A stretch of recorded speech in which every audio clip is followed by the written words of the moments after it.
As I glanced around the nearly bare room, I asked, "Are you ready to leave yet?" A sigh escaped from my companion. "Just waiting for the movers," they replied, a tinge of relief in their voice. "Honestly, I won't miss seeing you around, and the way you changed the locks as if I'd try to break in was a bit much." I had always been curious about why such extreme precautions were necessary, but now it seemed almost irrelevant. When I first met Kevin, he was a quiet man, always concerned about others' opinions. Post-marriage, he became the epitome of a henpecked spouse. A week after I settled into my new home, Kevin appeared desperate. "It's me, open up," he urged. I pretended not to recognize him, meeting his panic with feigned ignorance. "I'm Carol, a 34-year-old working part-time 4 days a week. It's been 3 years since Kevin and I tied the knot. We don't have children, but I believe we could still find happiness together. In our marriage's early days, we'd stay up late discussing our dreams for the future.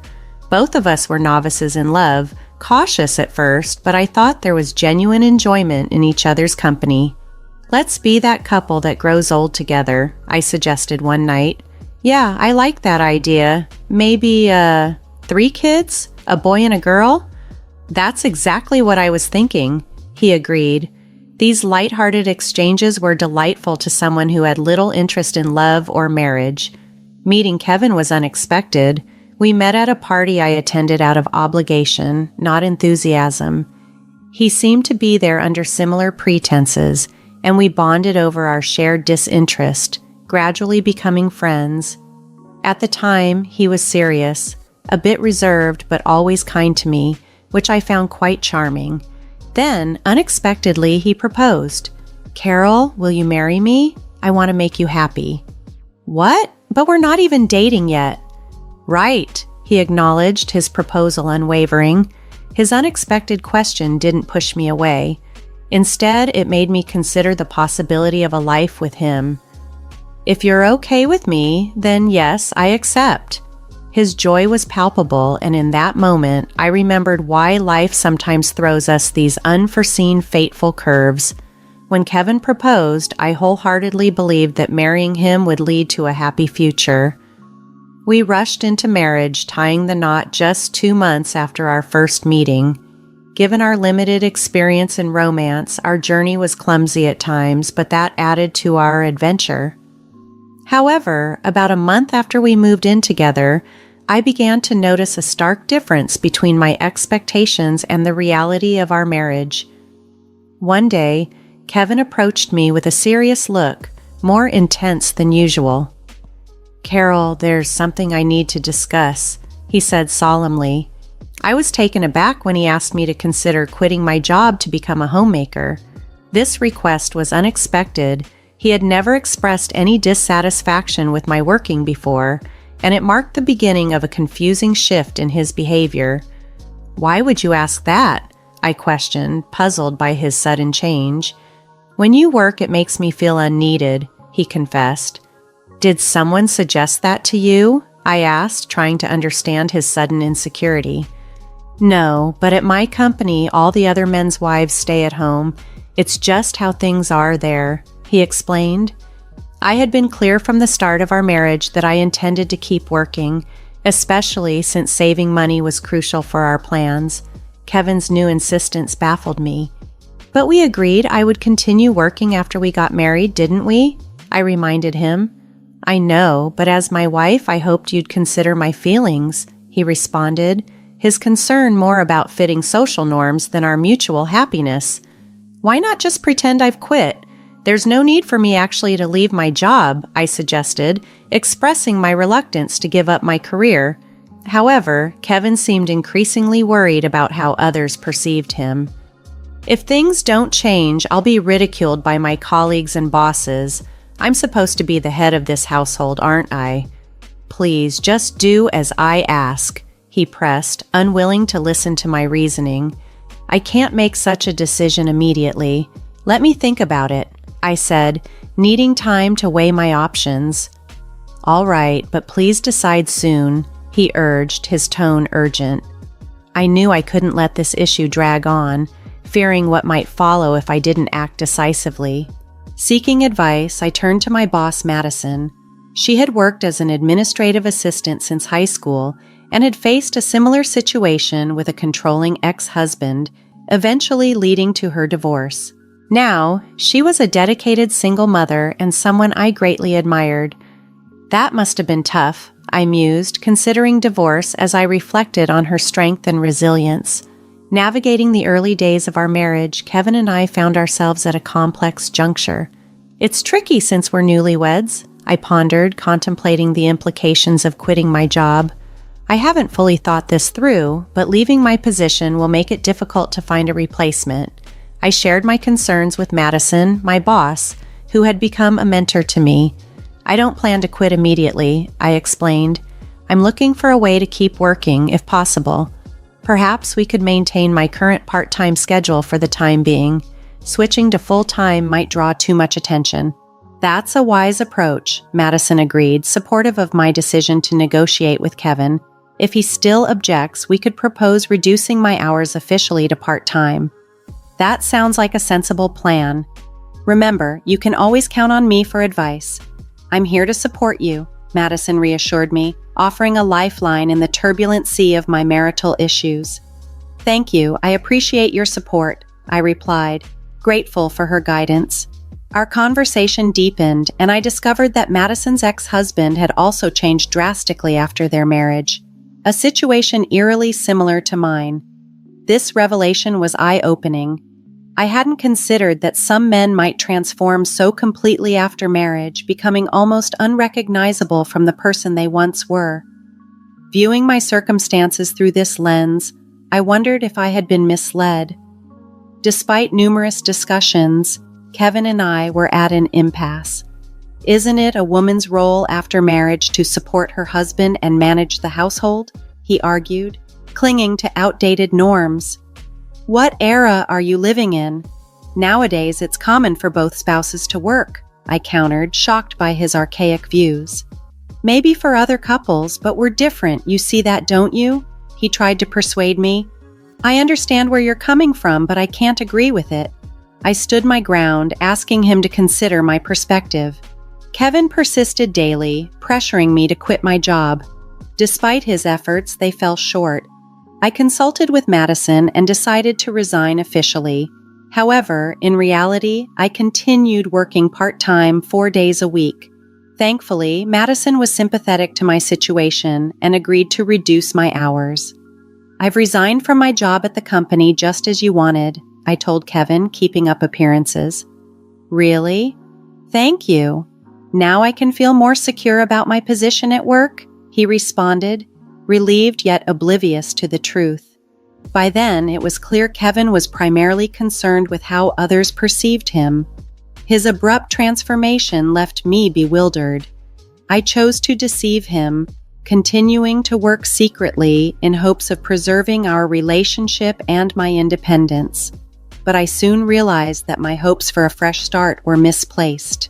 Despite our new beginning, Kevin continued to exert his dominance and vent his frustrations on me.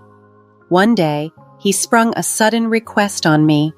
A junior colleague is coming over today. I need you to host, he said abruptly.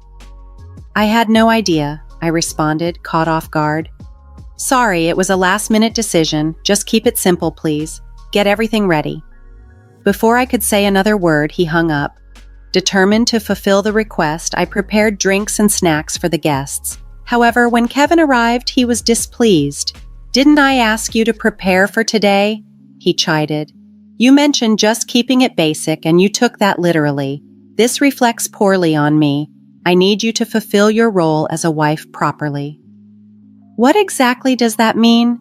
I did my best. Is there an issue with what I prepared? I asked, genuinely confused by his dissatisfaction. No, not really, he muttered, his expression unreadable, a stark contrast to the person I once knew.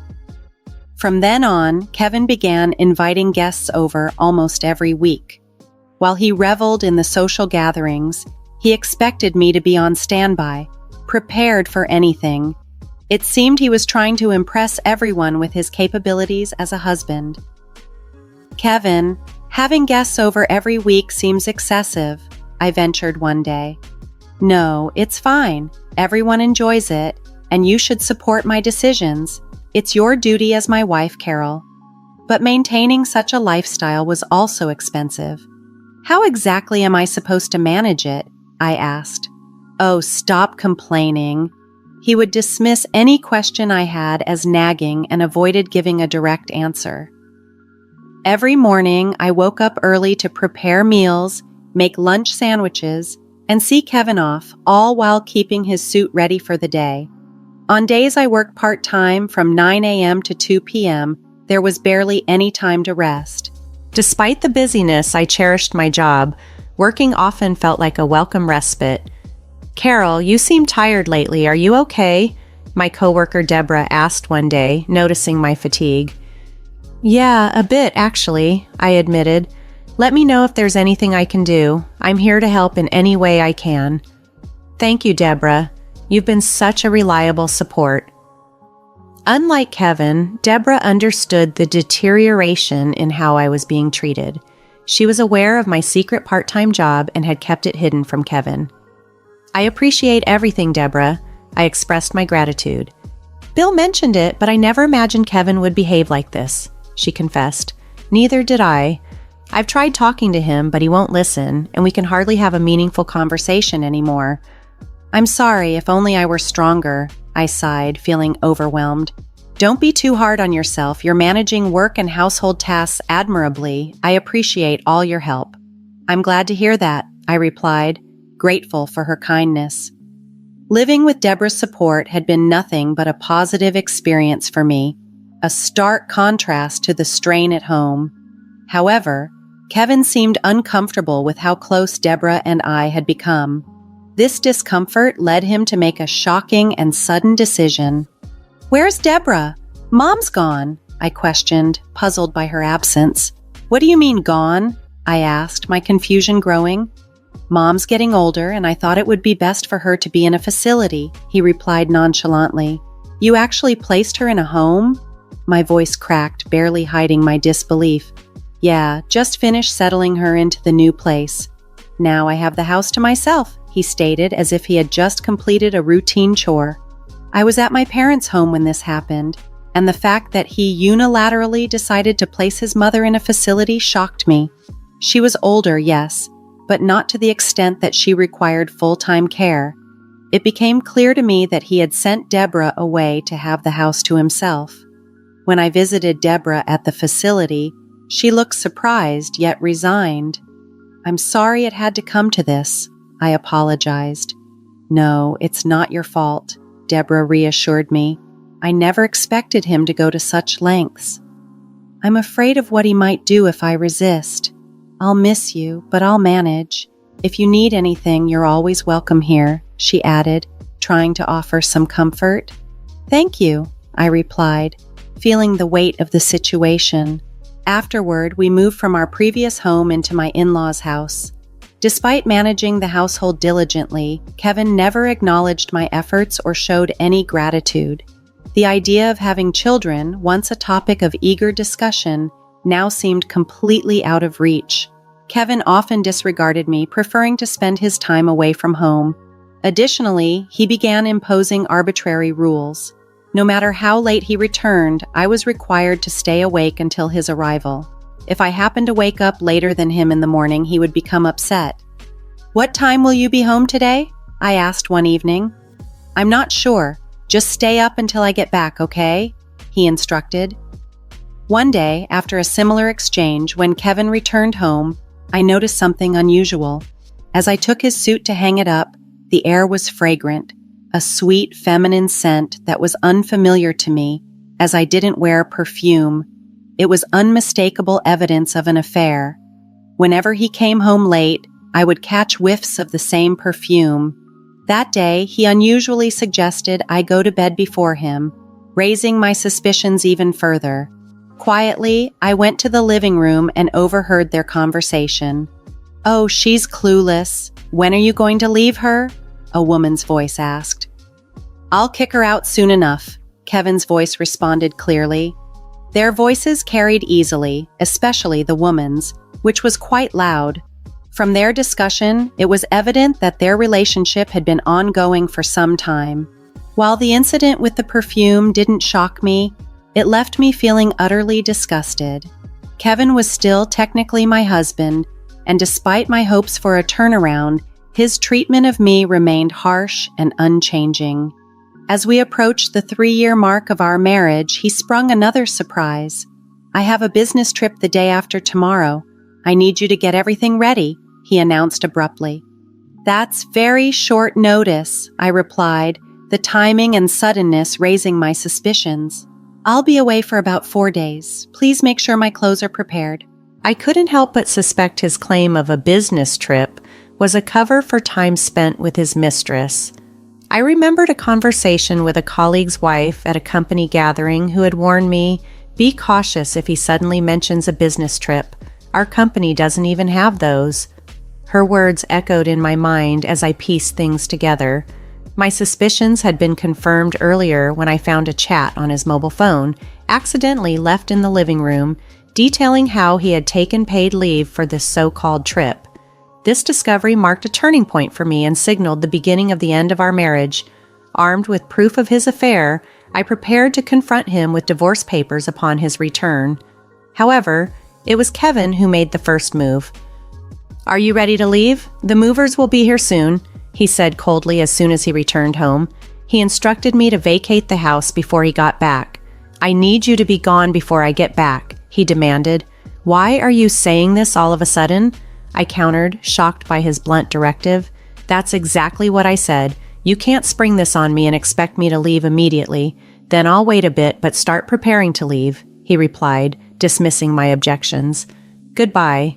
I never imagined that my once timid, overly concerned husband would transform into such a domineering partner. But this was the final straw. The future I once envisioned with him now felt like a distant memory. Living with such a man, I couldn't envision a bright future ahead. What comes next? I wondered aloud. This could get interesting. Has the mover arrived yet? "No need to rush. They should be here soon," came the reply. "Oh, and I almost forgot to mention I'm changing the locks on the house," he added, almost casually. "All right, got it," I responded, my heart sinking. "The thought of not having to see your face again is a relief," were his parting words after nearly 3 years of marriage. Convinced our relationship was irreversibly over, I swiftly left the premises soon after. I instructed my lawyer to file for divorce. Despite our circumstances, my husband boldly posted pictures with his mistress on social media, an act of brazen audacity. How could he be so reckless, not realizing he was providing even more evidence of his affair? Even our mutual friends noticed his strange behavior, marking the public unraveling of what we once shared. After leaving my in-laws' home, I transitioned back to full-time work and moved into a high-rise apartment in the suburbs, a place I had long dreamed of living. The apartment was spacious, ideal for one, and felt wonderfully liberating without Kevin's presence. About a month after settling in, I was jolted one morning by the doorbell. Peering through the monitor, I was stunned to see Kevin standing outside. "Hey, it's me, Kevin. Open up, Carol," he called out, his voice presumptuous and demanding. His sudden appearance and the entitlement in his tone were beyond my comprehension. Deciding to feign ignorance, I thought it might be more amusing than outright rejecting him. Who are you? I'm sorry, but I don't know you," I responded through the intercom. "Don't tell me you've forgotten your husband's face. I'm not married. I think you've mistaken me for someone else," I continued, watching as desperation seemed to wash over him, his face a shadow of the timid man I once knew. "Please, just listen. I've been deceived and I need Carol's help," he pleaded. "I'm sorry, but I'm not obligated to assist you. If you persist, I'll have to call the police. Seriously, after all, I don't know you," I retorted, steadfast in my resolve to treat him as a stranger. Kevin must have thought I would always be there to solve his problems, but I was no longer the person who tolerated such dependency. Yet, he remained stubborn, unwilling to relent. "That's it. You made this mess, so it's up to you to fix it. You don't have to be so tough on me," he he whimpered. "Oh, and by the way, you can't stay at your parents' place anymore," he added abruptly. "What do you mean? Do you know whose name the house is under?" I questioned, surprised by his statement. "No, but it used to belong to Debra. Now it's in my name," I explained, revealing a significant change he was unaware of. Kevin had insisted I leave when I confided in Debra, which visibly upset and disappointed her. "I can't believe my son has turned out like this. I'm truly sorry, especially after all the help you've given us," Debra had said during one of our conversations. "Debra, you're divorcing Kevin, aren't you?" she had asked. "Yes, it's for the best," I confirmed. "In that case, I'll transfer the house to you," she offered, making a decision that took both me and presumably Kevin by surprise. Why would Debra transfer their rights to their in-laws' house to me? Kevin would have been puzzled by such a turn of events. Unbeknownst to him, he had been living with his mistress throughout all this turmoil. "That's the situation. Understand and leave promptly," I concluded, shutting down any further attempts at reconciliation or intrusion into my life. We likely won't cross paths again, but I made it clear to him if he persisted, I would not hesitate to call the police. With that firm warning, he finally relented and left. The divorce proceeded as planned, and I received the settlement we agreed upon. As it turned out, Kevin had been misled and financially exploited by his mistress. Moreover, the divorce settlement amounted to approximately $410,000. His mistress had promptly abandoned him when the money dried up, but I was resolved not to let matters end there. I hired both a lawyer and a detective to ensure that all financial claims against him were thoroughly pursued. Additionally, I was seeking a further divorce settlement claim which looked to secure over $22,000 more. Furthermore, the ownership of the house was officially transferred to me. I had insisted that Kevin vacate the premises, and though he initially resisted, legal proceedings left him with no choice but to comply. As for his current whereabouts, I remained blissfully unaware and frankly uninterested. His company eventually caught wind of the photos he had posted with his mistress on social media. Unable to endure the scrutiny and his past facade of an extravagant lifestyle, Kevin chose to resign voluntarily. This outcome seemed inevitable, given his true character. If I had one last thing to say about the entire ordeal, it would be this: I don't dwell on it. I am divorced now, but I view it as a learning opportunity, an opening to move forward positively. My bond with Debra endures, and I intend to focus on my career independently and relish life as a single individual, embracing all the freedom and opportunities it offers.